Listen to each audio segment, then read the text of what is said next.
सागर किनारे दिल ये पुकारे तू जो नहीं तो मेरा कोई नहीं है सागर किनारे।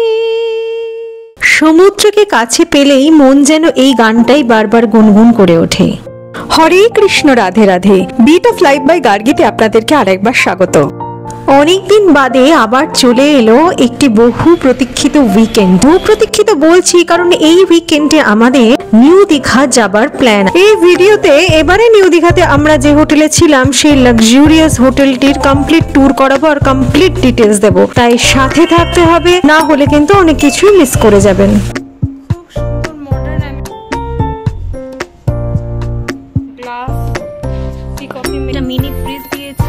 2 days 1 night এর প্ল্যান হলেও খুব এক্সাইটেড হয়ে গোছগাছ শুরু করে দিলাম। সকাল 7:15 গ্রিন লাইন সার্ভিসের বাস কর্তাগিনী দুজনে মিলে ভোরের আলো আধারিতে 2 কাপ গরম গরম চা খেয়ে রেডি হয়ে বেরিয়ে পড়লাম। এই বিষয়টা আমার এত ভালো লাগে কি বলবো। যাই হোক, আমরা প্ল্যানেট বাস টার্মিনাসে পৌঁছে গেলাম। প্ল্যানেটে যেখান থেকে আউট স্টেশনের বাসগুলো ছাড়ে সেই বাস টার্মিনাসে পৌঁছে গেলাম। আমাদের কাউন্টার নাম্বার ছিল 4, সেটা ছিল গ্রিন লাইন বাস সার্ভিসের কাউন্টার। গিয়ে দেখলাম অনেকগুলো অন্য জায়গার বাস দাঁড়িয়ে আছে, কিন্তু আমাদের বাসটা তখনও দেয়নি। আমাদের বাসের নাম্বার ছিল L3636। জিজ্ঞেস করাতে বললো একটু অপেক্ষা করতে। বাসটা যতক্ষণে আসছে ততক্ষণে ভাবলাম এই যে এদের বোর্ডটা রয়েছে এখান থেকে আপনাদের সাথে শেয়ার করে দিই গ্রিন লাইন সার্ভিসের বাস কোথায় কোথায় সার্ভিস দেয়। আর কোনো কোয়ারির জন্য এদের এখানে ওয়েবসাইট রয়েছে আর রয়েছে ফোন নাম্বার, একটু পজ করে দেখে নেবেন। আর এই হলো গ্রিন লাইন সার্ভিসের কাউন্টার আর গেট। কলকাতার অনতি দূরে সৈকত শহর বলতে তো এই 3টি জায়গায় আছে, দীঘা, মন্দারমণি আর তাজপুর। আর সমুদ্রকে কেন এত ভালোবাসি? সমুদ্রের মধ্যে যেন রয়েছে অপরিসীম প্রাণ শক্তির সঞ্চার, যা জীবনকে আর মনকে যেন কখনোই ক্লান্ত হতে দেয় না, কখনোই যেন নিস্তেজ হয়ে পড়তে দেয় না।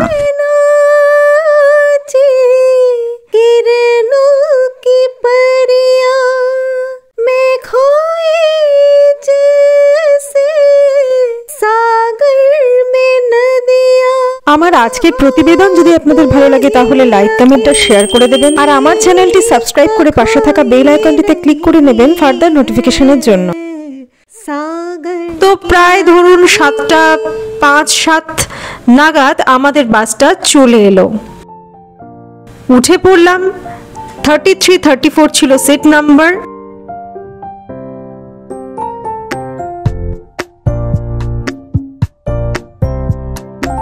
সিটের সাথে ছিল লেগ রেস্টার এবং সেই সাথে ছিল অ্যাটাচড USB পোর্ট, যেটা মোবাইল চার্জার হিসাবে দারুণ কাজ করেছিল এবং ভীষণ হেল্প হয়েছিল।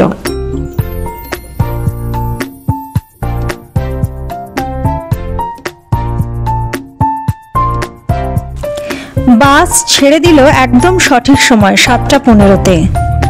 গড়ের মাঠকে বাঁদিকে রেখে বাস এগিয়ে চলল গন্তব্যের দিকে, আপাতত কোলাঘাটের দিকে। আগন্তুক শীতের ঠান্ডা আমেজে সকালের মিঠে রোদ যেন গড়ের মাঠের বুক চুমেছে।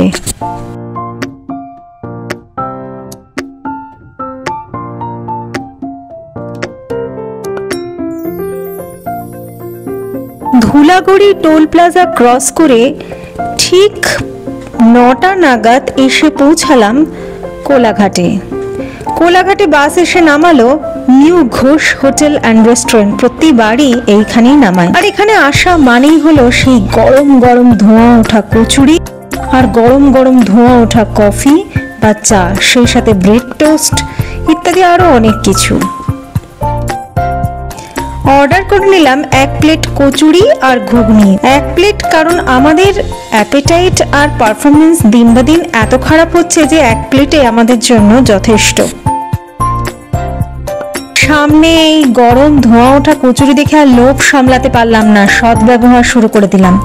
আসুন আসুন, আপনারাও শুরু করে দিন আমার সাথে। দাম নিল 120 টাকা এক প্লেট।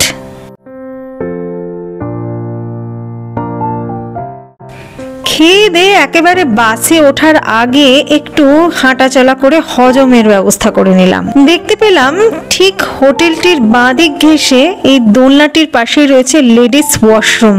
পরিষ্কার পরিচ্ছন্নই আমার লাগলো। বেলা ঠিক 11:30 11:15 নাগাদ পৌঁছে গেলাম দীঘা গেটের সামনে। এখান থেকে দেখলাম আমাদের বাসটা দীঘা বাইপাস রোড ধরে নিল। প্রসঙ্গত বলে রাখি, এখন গভর্নমেন্টের বাস ছাড়া সমস্ত বাসই কিন্তু বাইপাস রোড ধরে ডাইরেক্ট নিউ দীঘায় চলে যাচ্ছে। আমাদেরও বাসটা সেভাবেই গেল, সেই রাস্তাটা ধরে যেখান দিয়ে দীঘা রেল লাইনটা ক্রস করেছে আর যেটা অমরাবতী পার্কের পাশ দিয়ে বেরোচ্ছে। আমাদেরকে নামালো দীঘার জাহাজ বাড়ির সামনে। বাস থেকে জাহাজ বাড়িটা দেখতে পাচ্ছিলাম, তো নেমে আমরা পায়ে হেঁটেই পৌঁছে গেলাম আমাদের আজকের হোটেল জিসি ইন্টারন্যাশনাল ঢেউ সাগর পার্কের দিকেই। কাজেই এই জাহাজ বাড়ি থেকে ঢেউ সাগর পার্ক পায়ে হেঁটে যা 10 মিনিট, 10 মিনিটও না, অ্যাকচুয়ালি ছেলেদের পায়ে 5-7 মিনিট। জাহাজবাড়ির উল্টো দিকে অনেকগুলো হোটেল দেখতে পেলাম, hotel Aastha, hotel holiday inn, Marlin etcetera, আরো অনেক হোটেল। আর জাহাজবাড়ির এই যে সাইড দিয়ে যে রাস্তাটা বেরিয়ে গেছে, সেই রাস্তা ধরেই কিন্তু ঢেউ সাগর পার্কের দিকে এগিয়ে যাবেন। আর এই রাস্তাটা একদম নাক বরাবর পুরো চলে গেছে সমুদ্র অবধি। আর জাহাজবাড়িতে দুটো বড় বড় রেস্টুরেন্ট আছে, একটা কোষে কষা, নাম্বারটা একটু পজ করে দেখে নেবেন, ফোন নাম্বার দেওয়া আছে। আর একটা আছে দীঘা কফি হাউস। যেখানে জাহাজবাড়ি শেষ হচ্ছে সেই যে রাস্তাটা ধরে, মানে এই যে রাস্তাটা ধরে চলে গেলাম ঢেউ সাগরের দিকে। এখানে পড়বে প্রচুর হোটেল।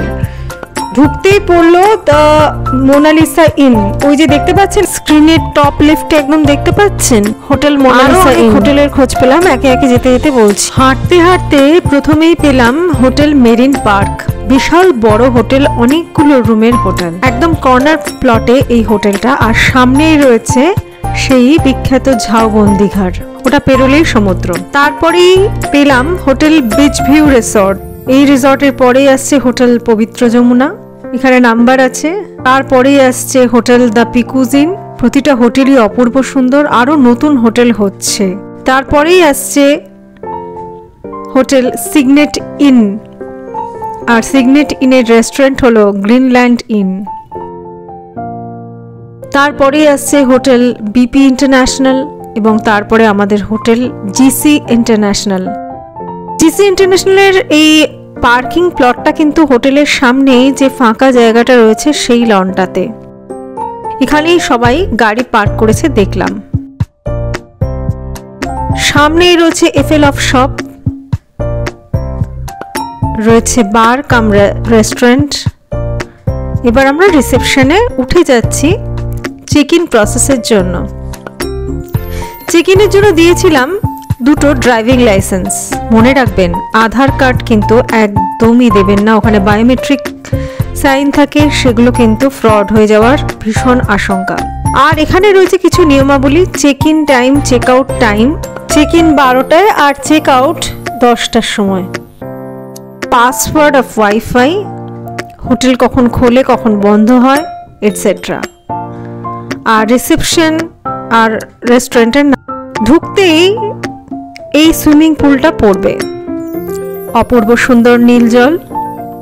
আর ওই হলো চেঞ্জিং রুম।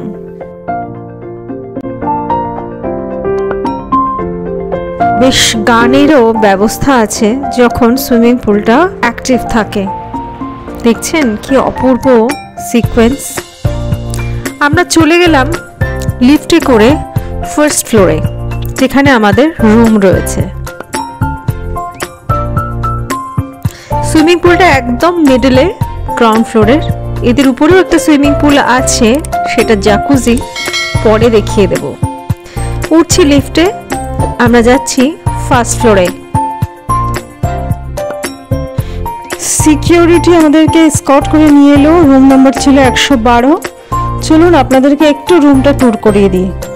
কার্ডটা এই সকেটে বসিয়ে দিলে লাইটগুলো জ্বলে উঠবে, নাহলে লাইটগুলো নিভে যাবে। আর স্মার্ট লক রয়েছে দরজার ভেতরেই, এখানে সমস্ত রিসেপশন, রেস্টুরেন্ট নাম্বার দেওয়া আছে, টাইমিং দেওয়া রয়েছে, সমস্ত ডিটেলস দেওয়া রয়েছে।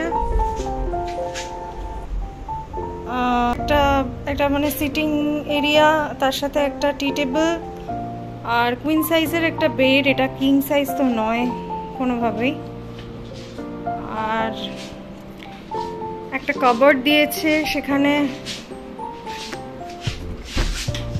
হ্যাঙ্গার আছে, এই আমরা ইউজ করে ফেলেছি অলরেডি।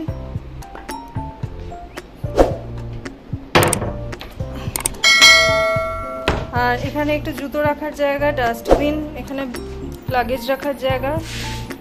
এই টিভি ক্যাবিনেটটা বেশ বড়, এখানে কমপ্লিমেন্টারি টি, কফি, স্যাশে, চিনির প্যাকেট, দুধের প্যাকেট, দুটো কাপ আর দুটো কমপ্লিমেন্টারি 500 ml করে জলের বোতল, গ্লাস, টি কফি মেকার মানে কেটল, ইলেকট্রিক কেটল, যেটা আমরা যেখানে যাই সেখানেই ভীষণ চা খেতে লাগে।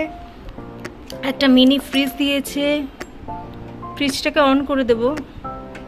একটা গোদরেজের মিনি ফ্রিজ আছে। আর এই হলো ড্রেসিং টেবিল।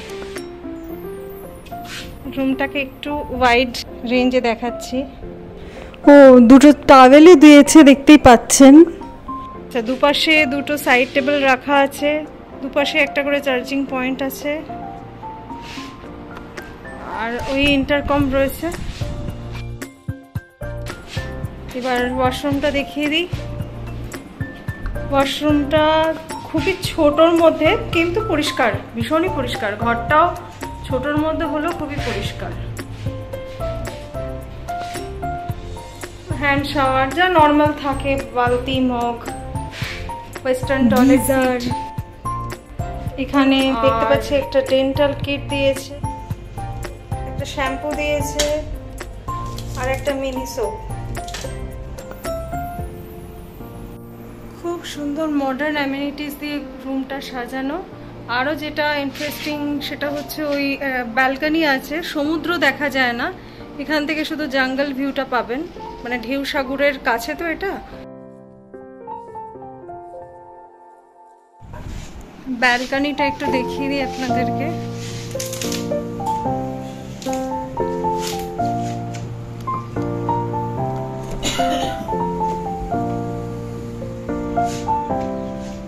ব্যালকনির সামনে একটা সুন্দর পার্ক আছে, তবে সমুদ্র দেখা যায় না, এখানে জঙ্গল ভিউটা আছে।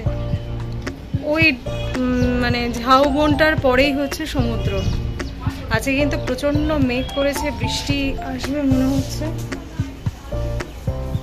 এই যে আমাদের হোটেল জিসি ইন্টারন্যাশনাল, তার বোর্ড। ব্যালকনিটা একটু সরুর মধ্যে, দুজন বসা যাবে, লম্বায় বড় বাট চওড়ায় কিন্তু খুব বেশি জায়গা নেই। এখানে চেয়ার নিয়ে বসতে পারেন, আলাদা করে কোনো চেয়ার রাখা নেই, ঘরের চেয়ারটা এনেই আমরা বসেছিলাম।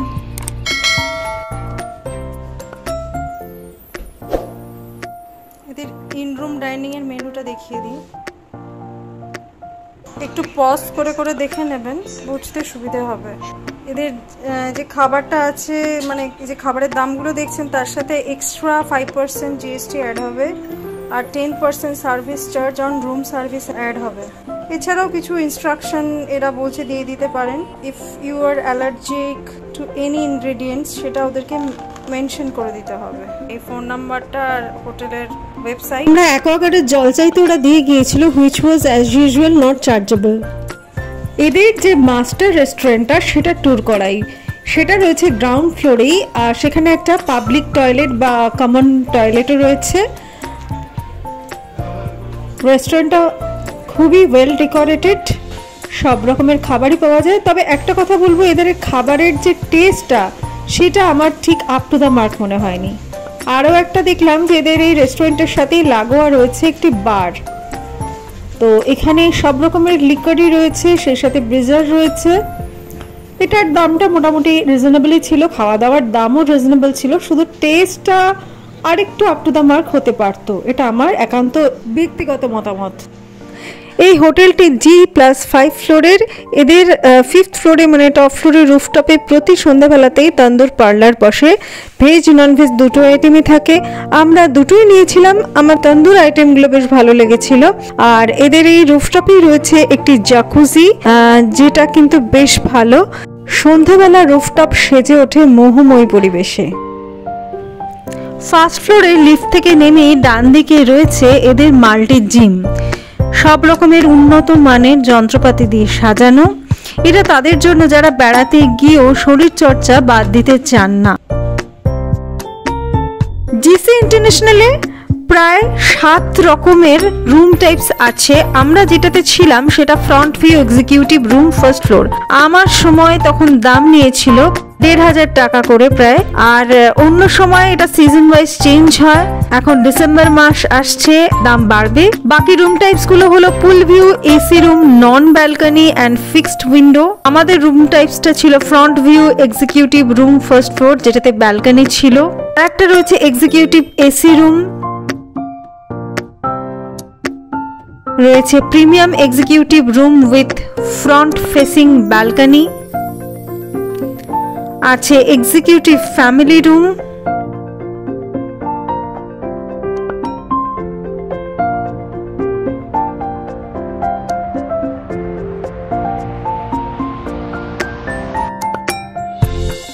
রয়েছে presidential suite with front facing balcony, আর রয়েছে Maharaja suite with sea facing balcony. এই কয়েকটা রকমের রুম টাইপ আছে। এখানে রুম অনলিও আছে, উইথ ব্রেকফাস্ট রয়েছে, আবার উইথ ব্রেকফাস্ট প্লাস ডিনার, এই অপশনস গুলো রয়েছে। তবে যেগুলো সুইট রুম সেগুলোতে কিন্তু রুম উইথ ব্রেকফাস্ট এই অপশনটাই শুধুমাত্র আছে। আপনাদেরকে একটু প্রেসিডেন্সিয়াল যে সুইটটা তার রুমের কিছু ছবি শেয়ার করে নিই। আর এইটা হলো মহারাজা সুইটসের রুমের কিছু ছবি আপনাদের সাথে শেয়ার করলাম। এই ছিল অল ওভার রুম টাইপস, তার ট্যারিফ এবং রুমগুলো কিরকম তার ডিটেলস।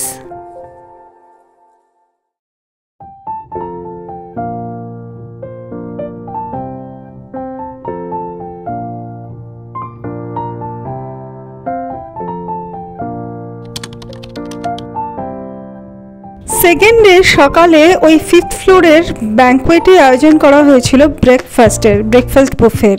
তো আমরা চলে গেলাম, একটু আপনাদেরকে এই 5th ফ্লোরটা কেমন সেটা একটু শেয়ার করে দিলাম। বেশ পরিষ্কার পরিচ্ছন্ন, বিশাল বড় রুফটপ, আর এই ভেতরে রয়েছে এদের এই ব্যাংকোয়েটটি। ব্যাংকোয়েটে ঢুকে গেলাম, খুব সুন্দর গান বাজছিল, বেশি দিতে পারলাম না, কপিরাইট খাবো। বিশাল বড় ব্যাংকোয়েট, এটাকে বিয়ে বা যে কোনো অনুষ্ঠানে বা কোনো কর্পোরেট কানেক্টে আপনারা বুক করতে পারেন, তবে তার জন্য হোটেল কর্তৃপক্ষের সাথে কথা বলতে হবে। ব্রেকফাস্টে 4-5 রকমের আইটেমস ছিল। তার মধ্যে ছিল লুচি, ঘুগনি, মিষ্টি, সুজির পোলাও, সেই সাথে bread butter toast, bread jam toast, চা ছিল, জল রাখা ছিল, একটা কলা, আর যারা ডিম খেতে চায় তাদের জন্য ছিল ডিম। এই আমি ব্রেকফাস্ট নিয়ে বসে পড়লাম। আর সেই সাথে আমাদের এবারের দীঘা ভ্রমণ পর্ব এখানে শেষ করব। আমাদের এই দিনই বাস ছিল দুপুর 1:15-তে, ওয়েস্ট বেঙ্গল গভর্নমেন্টের বাস, WBSTCর বাস ছিল। এবারের দীঘা ট্রিপের লাস্ট পর্ব নিয়ে খুব তাড়াতাড়ি ফিরছি। ভালো থাকবেন, আজ আসি, নমস্কার।